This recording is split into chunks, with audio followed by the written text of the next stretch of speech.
Hello and welcome to the Retail Podcast.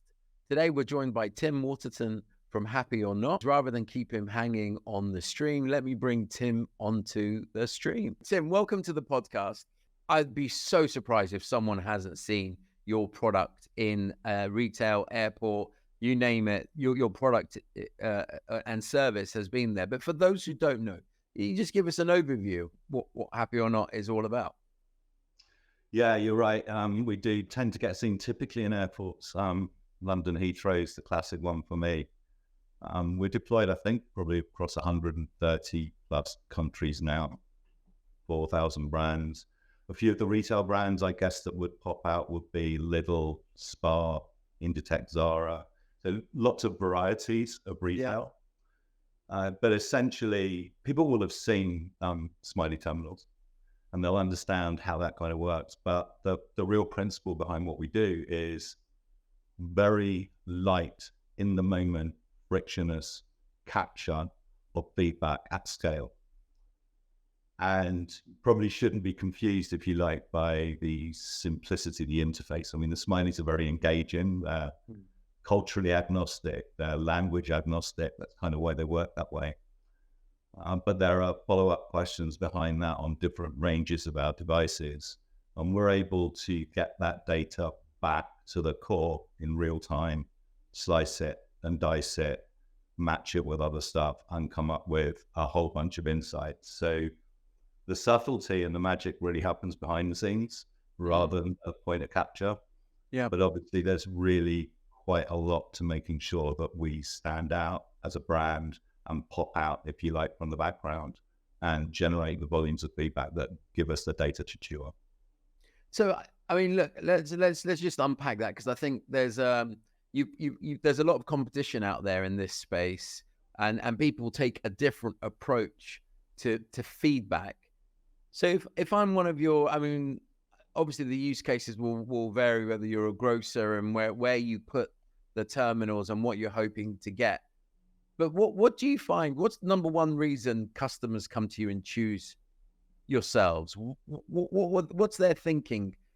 And just to add to that, what did they not think that sort of surprised them once you they got to know you a little bit better, or they started deploying because everyone has the perception of, I'm going to get immediate feedback, for example, at point of sale, if someone had a good experience through their path to purchase, right? I assume that's top of mind for a lot of folks. Yeah. But what are the things that they don't expect that they get from you? That's a very good question. I think that there's so many examples of deployment, even within retail, because retail in itself is so multifaceted, right? So whether, it's high value electronics or whether it's kind of very fast flow convenience store, fundamentally different businesses for sure. So one thing is the real-time nature. So real-time nature, and I've talked about Heathrow, in many situations in convenience stores, in movie theaters, etc. Some of our devices are actually popped into the washroom, right? Because nobody likes a bad washroom. That's a fact of life. A lot of our competitors employed in washrooms. Immediate real-time feedback allows people to get in there and deal with any situations they effectively need to deal with.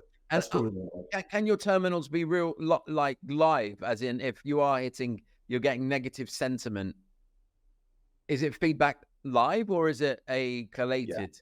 Yeah.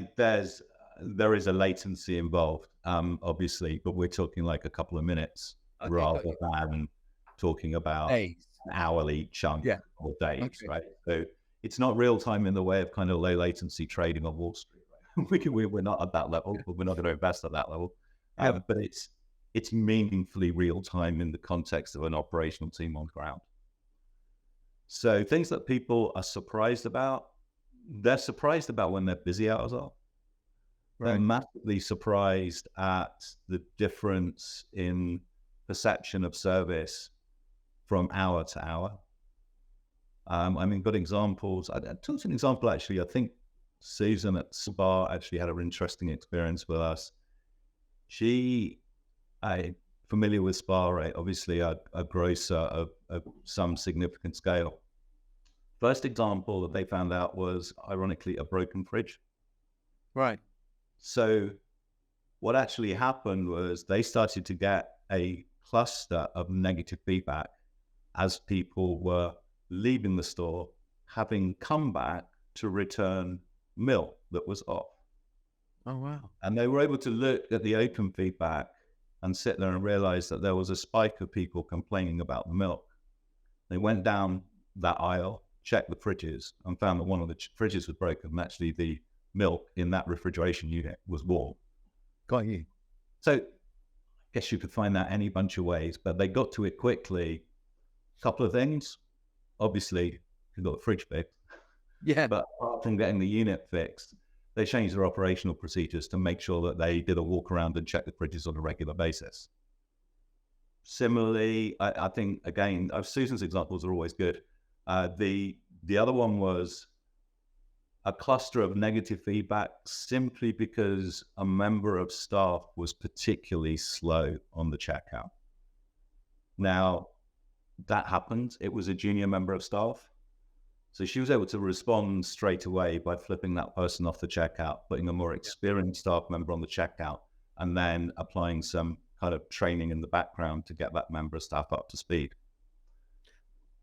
You know, it's many and various. I think same organization was a response actually over busy periods, very, very busy period, and allocation of labor is often an issue, right? So whether we can get more folks onto the tills, onto the checkout process when we need to. But actually the other thing that she did, which is now quite commonplace, I noticed, but she gave them headsets so they could communicate, so they could discreetly notify each other when they were getting overrun and they needed help.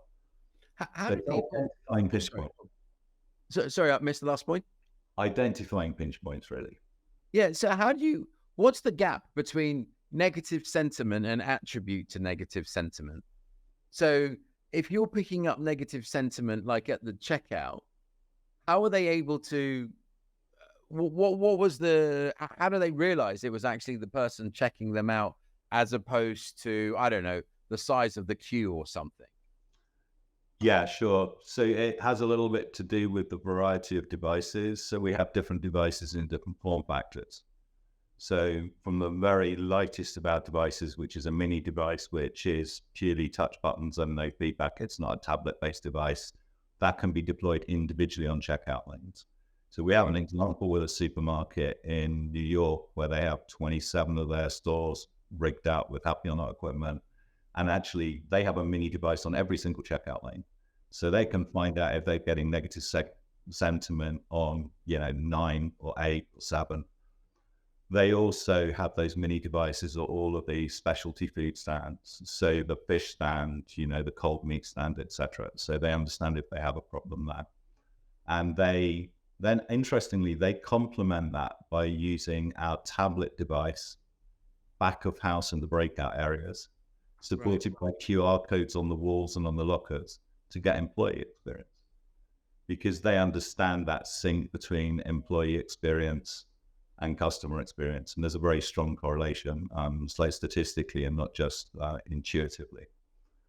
So it's a smart way for them to do that. It's a smart way to give their employees voice. And I think we probably all acknowledge that, if you've got a happy customer, if you've got a happy employee, that's no guarantee that you're going to deliver a really happy customer experience. But if you've got an unhappy employee, it's pretty much certain that it's not going to be a great customer experience. How does that, so when you look at experience and its relationship to conversion, upsell, and the financial side of things, again, what does that look like? Is there proven data to say X amount of happy customers led to higher conversion or repeat purchases? Yeah, coming from a CRA position and a sales background, I wish there was an absolutely simple formula to translate those two, because it would just make it so much easier to explain to people. Fair enough. No, I genuinely can put some numbers behind it for you. So one of our customers, actually a large convenience store chain in the US. Yeah. They're actually HQ'd in California. They've got 500 locations, I think, serving across Washington, Oregon, Nevada, I think Colorado as well. They have been running a project with us for a period of time, a multi-phase rollout project across their fleet, across the brand. And like most customers, they want to know what the impact is. What are you going to do to top line? What are you going to do to my bottom line? And they've run a comparison test between a control set of stores of exactly the same mix of configuration, square footage, etc. And what they noticed was that Happy or Not stores experienced between a 3% and 5% increase in sales versus the control group. Oh, wow. So obviously that will be specific to their business. Yeah. It doesn't always, that's why I'd love that to be a formula across the piece, but obviously it isn't. But it is specific to their business. And I would compliment them as they're a company who look at the data and therefore take action on the data. So the data itself is worth nothing. It's only when customers actually look at the data and decide, actually, yeah, we need to do some more training here, or we need to adjust our staff rostering here, etc. But 3 to 5% is hard to buy in today's market. So obviously we're accelerating that project with them and look forward to that being a great success. Yeah, I mean, look, everyone's trying to do more with less, right? Budgets are constrained, inflation's coming down, but still high. And there's especially in the UK, there's a cost of living crisis, and in some various other countries around the world.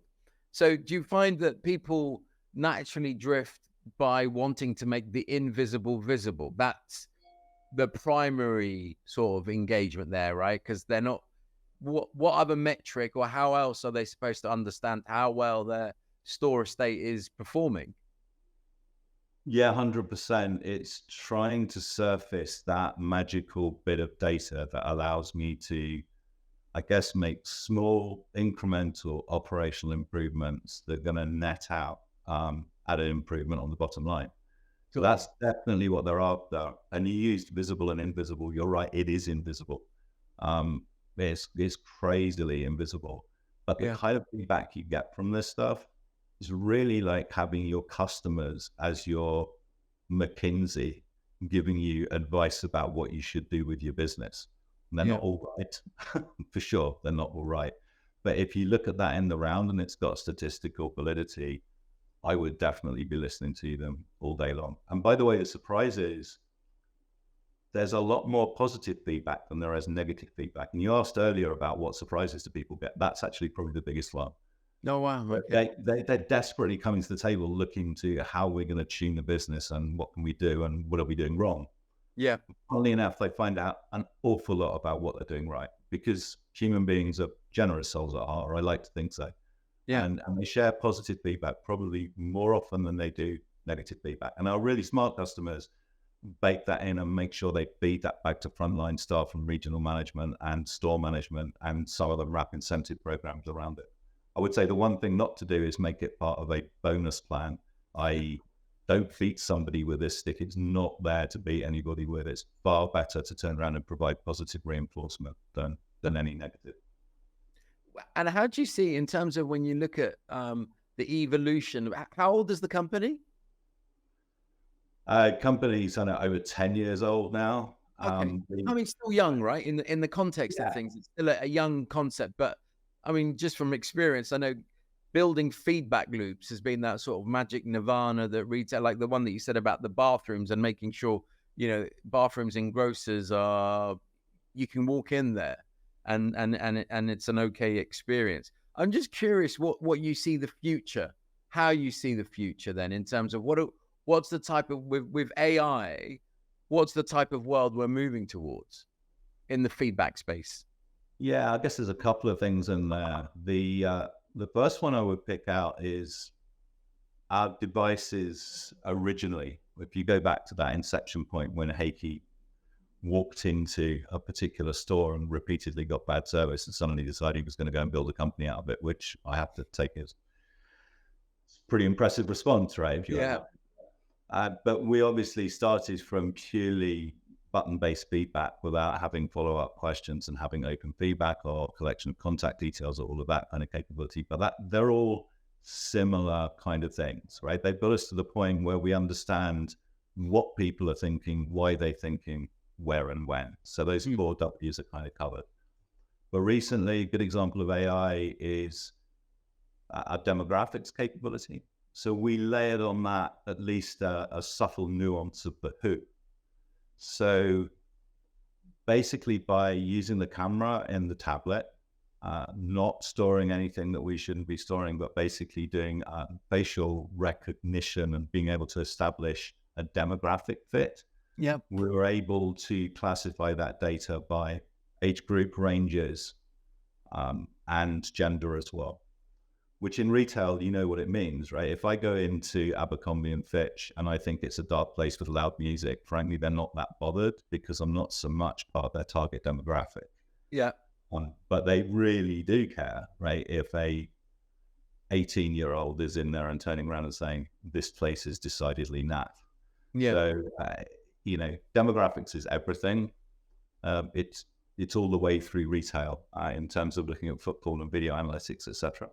So that's more the software side of your business in terms of what you're talking about there, as in the software side, as in there's some form of display, you've registered, you know the demographic details, or is that computer vision assumption of demographic details? It's computer vision assumption of demographic details at the point of feedback collection from a variety of devices if the retailer chooses to enable it, etc.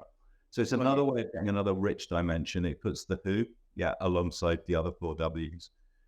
And then the way I see it going is I see a whole load of AI generated insight rather than pointing and clicking around the charts and the analysis that's there.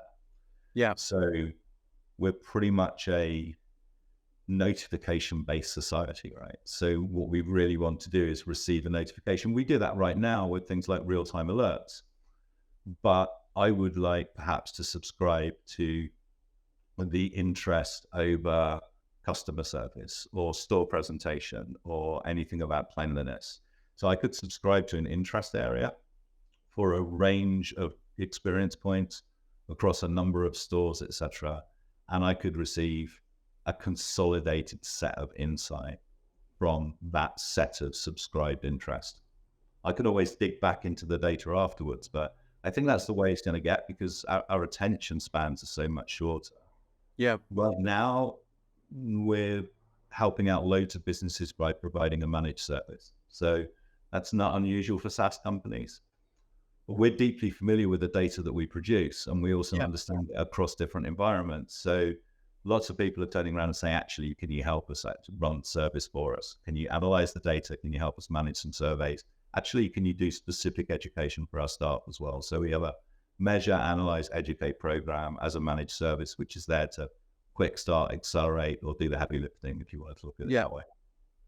Okay. And then, so in terms of, so you just see more AI-led analytics on basically what's happening in your store. So rather than the store manager, but there's one thing I always think, poor store managers, especially in grocery, they get so many reports, right? You get like a report on every single aspect of the store, and it's like, what do I act on, right? What's priority for me, or for them in that moment? And I guess at some point the AI will say, hey, this is real priority because it has an impact on bottom line, which is what in my mind, that's what feedback really should be able to help you accelerate to getting to that. Is this having an impact on people checking out as much, for example? 100%. And the data that we produce, incredibly powerful on its own, way more powerful when it's mashed together with a few other things. So in the smart environment, we look at footfall data as a data source. We look at the labor management package to look at exactly how many employee hours are deployed on the floor at any one point in time. And we also take the sales data. And we can, doing that, we can generate kind of 4 subsidiary metrics that are very, very insightful, because it's kind of counterintuitive, actually. In a lot of situations, you look at the data and you think this store is understaffed, or this store, actually really one being understaffed. And in some situations, you then compare it with another store within the control group, and you realize that actually another store with less staff is serving a higher degree of footfall and getting a higher degree of customer experience. Interesting. And actually speaking to somebody, very insightful comment from one of the guys at the IGA, and the way he looked at it, and he deals with this all the time, he said, actually, management teams probably know that that particular store is a problem. They probably know that it's low engagement. They know it's underperforming, but they don't have the data to point to it and turn around and say, why and what should we do over it? So it's really about providing the data that allows somebody to maybe confirm some of the stuff that's in there intuitively, but making it a little bit more of a data-driven exercise. So Tim, having worked with a lot of store managers and retailers in general, and obviously head office workers have a perspective of, you know, the reports that they produce, and you speak to the store manager, but there's this thing about data and action and the discrepancy between the two. And obviously that's why I was really interested in how live sentiment analysis potentially upscales your data. I don't know if you have any thoughts. Is that true, or is that just, or not? Are people able to get actionable, on feedback specifically, actionable insights that are, you know, data driven, but act in the now? Yes, totally. I think it's a really key point. Action is the word that that excites people, right? That's the bit. That's what it's all built on. And I think the fact that the feedback is captured in the moment is the key to this one. So I guess my example would be, we're all customers. We all go into retail outlets all the time. We all know what it's like when something's not working out, and we can see a resolution for it, but there's no action being taken. And that's a frustration. I can kind of measure it. My blood pressure probably goes up a couple of pips, and my pulse rate increases as well. So I could be hooked up to something that would detect it. But if I'm given the option at that point in time to share some feedback, not irrational feedback, but actually to answer a question, I think this is the problem and this is what I would do about it. That is a really valuable piece of business information in real time.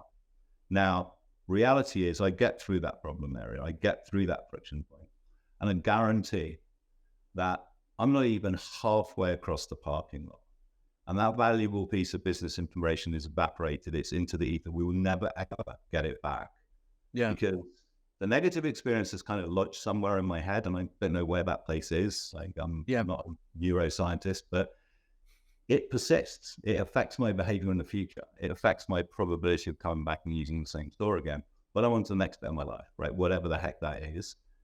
But that piece of business information has effectively been lost unless you captured it in the moment, unless you got it back to the core, unless you gave the operational teams chance to react to it and do something good. So 100% concur. It's all about the action. It's not about the pretty charts and bits and pieces. It's all about the action. And I guess that's where you would consider that's where you differentiate yourselves, I would say, right? Yes, totally. I've worked, I think I mentioned at the beginning of this, I'm a data guy, a bit of a data nerd. It's been my background.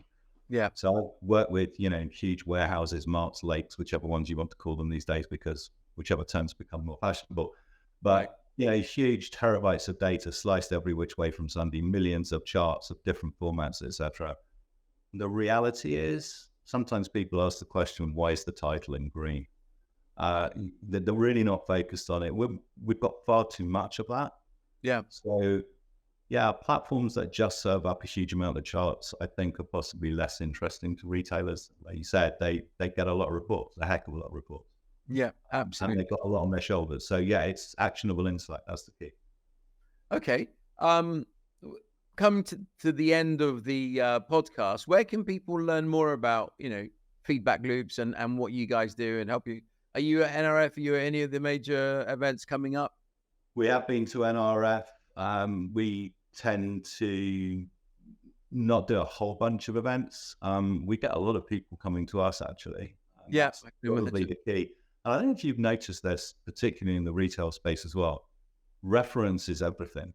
Yeah. So people trust what they hear from other folks, and we get a huge amount of inbound business from people having positive experience with us and sharing that with other people. So I would encourage anybody to literally hit the website, happyornot.com, take a look at it, tell us what we can tell you more about what we do, and have a conversation with us, because we're actually about trying to help prescribe the right solution for people. We're not here to sell you something that doesn't fit within the business. If we're not going to make an impact, if we're not going to move the needle, then we're not going to do business. But if we can, we'd love to. Tim, as you can see, I can carry on asking questions forever, but I really appreciate you taking some time out of your day to come and have the conversation. Absolute pleasure, Alex. Really enjoyed it.